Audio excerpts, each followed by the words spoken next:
Go to the function menu in the bottom menu bar. Tap Locks.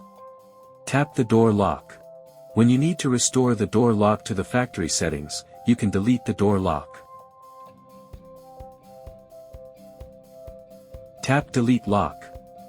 Tap here to delete the door lock if the lock is nearby.